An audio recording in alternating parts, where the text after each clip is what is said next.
The Colossus is the largest of the 4 Javelin exosuits, so naturally it has the responsibility of carrying the biggest guns. But despite its imposing size and apparent value of brawn over brains, this heavy weapons platform is best piloted by a thoughtful individual that's not afraid to get down and dirty.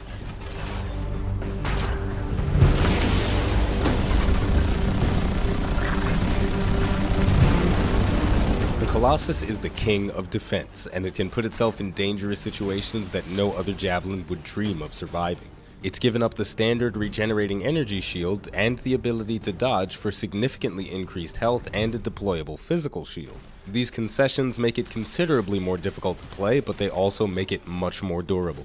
The shield can only block damage from the front, and you cannot use your weapons while your shield is deployed. Once it's stowed away, it will begin regenerating almost immediately, even if your health is taking damage. This allows you to stay in dangerous situations for longer, provided you can position all your enemies in front of you.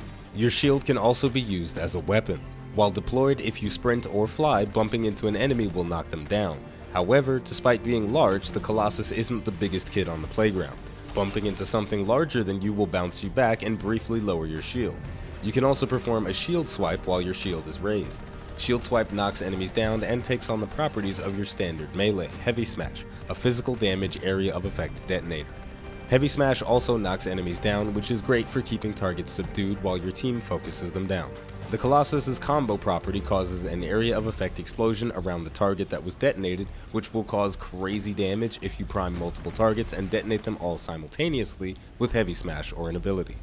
For support abilities, you have the choice between Battle Cry and Shield Pulse. Battle Cry marks enemies, causing them to take slightly increased damage and forces them to attack you. Shield Pulse reduces damage taken by 33% for 10 seconds for you and nearby allies. The Colossus ultimate is Siege Cannon. On activation, you pull out a big ass gun that can fire up to 3 rockets that deal massive damage over a very large area. If activated while on the ground, you can walk around, and if activated while hovering, you can continue to hover and strafe. The THICC Boy's default loadout sets you up like a long-range artillery platform. It doesn't complement your shield attacks and melee, but it makes you more flexible. When you need to control the battlefield, raise your shield and charge in. For ranged combat, your weapons and abilities come into play. For ordnance launcher, you have high explosive mortar. This detonator deals damage to all enemies caught in the blast, and like all mortar style abilities, has a limit on how close it can be fired. For the heavy assault launcher, Railgun fires an extremely high damage armor-piercing projectile after a brief charging period. It can't be stated enough that Railgun deals an insane amount of damage, and armored targets like turrets, Scar Enforcers, and Ursics will get destroyed by it, especially on weak point hits. The default loadout is ideal for group play when supported by a teammate with primers. It's also important to note that with the default Colossus loadout, your guns play a huge role in your combat flow. Autocannons are some of the fastest firing and hardest hitting weapons in the game, so with the default loadout your gameplay will look like this. You'll spray down enemies with the autocannon, occasionally delete someone from existence with the railgun, or use it to knock flying enemies out of the sky, and you'll fire your mortar at large groups of primed enemies. The default loadout is very solid, but it's far from the only way to play the Colossus. If you swap your high explosive mortar with a firewall mortar, you'll be significantly more self-sufficient and provide additional priming for your team. Firewall mortar shoots out a mortar that on impact covers a large area with fire. This effect primes small and large enemies extremely fast. This can set up rangers for combo damage on bosses, and priming multiple adds will give an Interceptor plenty of targets to choose from to activate their aura combo. But if the artillery style isn't your thing, you can get rid of the mortar altogether and use the lightning coil and flamethrower instead of the railgun.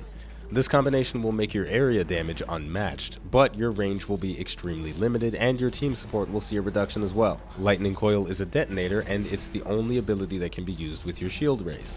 It has 10 charges, and on activation, it will spend its charges one by one to zap nearby enemies. After setting a large group on fire, you can activate the coil and raise your shields to detonate them one at a time. Lightning coil also deals bonus damage to shields like all lightning-based attacks, so it's great for stripping them. To wrap things up, the Colossus can dish out a crazy amount of damage with its unique weapons, autocannons and grenade launchers, and its abilities are strong too, but it's clearly designed with defense as a priority. Because it doesn't have an energy shield like the other Javelins, there will be plenty of times where you have to hunker down and stop shooting to protect yourself. But even when you're focusing on defense, you can attack. Charging around with your shield raised might seem reckless, but plowing through enemies is a great way to keep a chaotic battlefield under control. It's not as effective as freeze, but it gets the job done. Another note about the shield, it's meant to be used a lot.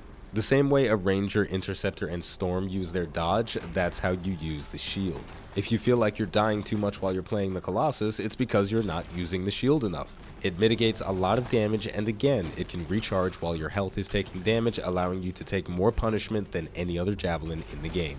Just remember, it doesn't protect your butt, so positioning is key, and you probably shouldn't drop the soap. Finally, when choosing your loadout, consider what to specialize in: long-range artillery with mortars and railguns, or close-range brawling with flamethrowers and coils. But always remember, at the end of the day, you're a THICC boy, and your place is in the thick of the action. And there we go, that's going to do it for the overview of the Colossus. This is definitely one of the more difficult of the 4 Javelins, but with enough practice you will have a lot of great success stomping around the battlefield and destroying everything in your path. I'm looking forward to diving into some of the builds and the tips and tricks that I've found with the Colossus, so stay tuned for more.